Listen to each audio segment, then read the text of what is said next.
The International Criminal Court has awarded the 297 victims of Congolese warlord Germain Katanga $250 each in what it calls a symbolic compensation. This is the court's first ruling on compensation for victims of someone it has found guilty. According to a tweet from the court, the victims will also get housing and other support, but as Katanga has no money, the ICC is relying on a fund set up by its member states. Former warlord Germain Katanga was sentenced to 12 years for crimes against humanity and war crimes during the attack on the village of Bugoro. He is now being kept in prison in the DR Congo.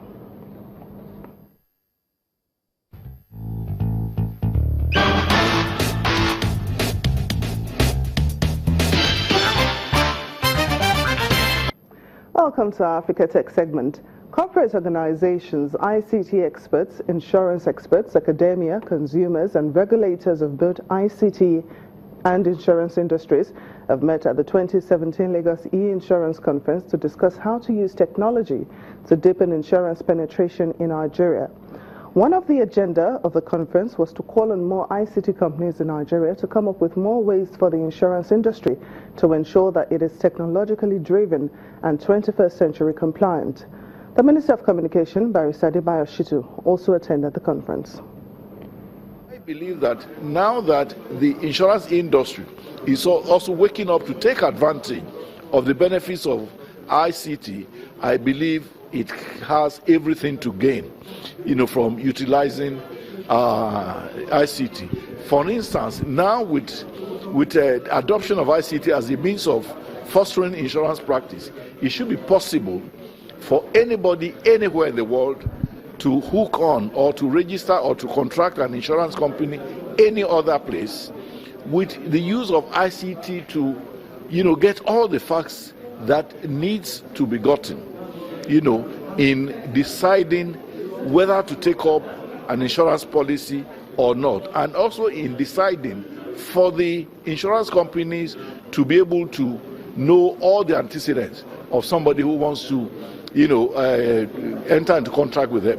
Because in the past, a lot of people who enter into insurance contracts, hide a lot of facts about themselves.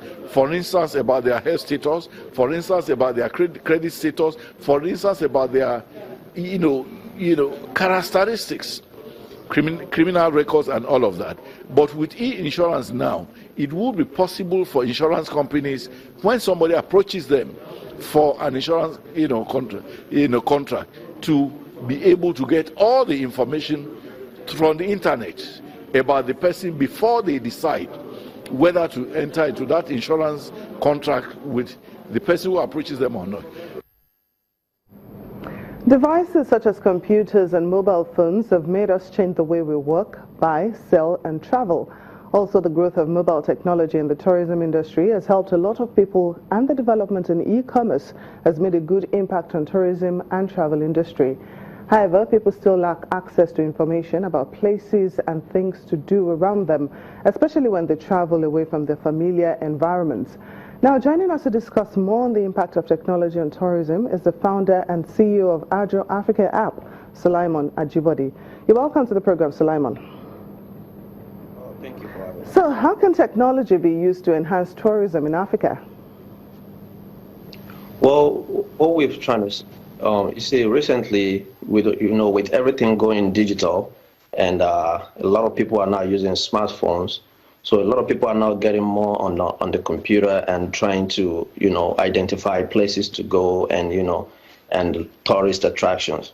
So with access to smartphones, most people actually prefer to look for all these places and identify all these places before they see it. So the use of smartphones, being able to see all these attractions, helps promote the the tourist attractions that are available in all these different areas in Africa. Because right now that is lacking because the exposure is not there for all these places. But if we're able to gather all this data and put it on a mobile application and people have access to a smartphone, it makes it easy for people to see what they're going to visit in advance and also in turn promotes tourism in Africa.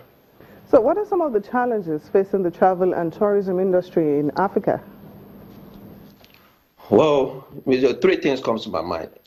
infrastructure, health and hygiene, and security. You see, with the infrastructure, as we all know in Africa, we're still lagging behind, and that needs to improve. And that has to do with government not focusing on the tourism industry. And government need to actually invest more in these areas, because there's the access, that the road is not good. There are no hospitals. There, even if somebody have some kind of emergency, like the hospitals are not there for them to go to, and also lack of security, which have been a very big problem in different countries in Africa. That needs to improve too. So if all these three elements, if we are able to improve it, I'm definitely sure that international tourism and also intra-country tourism in Africa will improve drastically. What impact would you say social media is having on the tourism industry? Yeah, like I mentioned earlier, all things are going digital now. People are posting on Instagram, on Facebook, and for example, like in countries in Europe and also in the United States, you see, people use all these different social media outlets and social media avenues to identify places, to look for places, in all these places, so that they could visit. When people are able to see that visual of the places that they want to visit, it entices them. So what we are doing with Ajo Africa is we are going from door to door, collecting all this data and mapping it and making it easier for people to identify all these places, not also only tourist attractions, but restaurants, bookers, hotel, everything. And also, because of the lack of data and lack of information, we also have the app also have the ability for crowdsourced review, which is actually an excellent thing, because you don't necessarily have to depend on the word of mouth. You can just depend on the expert review of a random customer that you don't even know about, which makes it even easier for you to have a very good understanding of that place that you want to visit. So what this does is it just gives exposure to all these places, all these remote areas that you will never know they exist, or all these waterfalls or different natural resources that we have available. Well, CEO of Ajo Africa app, Sulaimon Ajobode, thank you so much for joining us on Network Africa. Oh, thank you.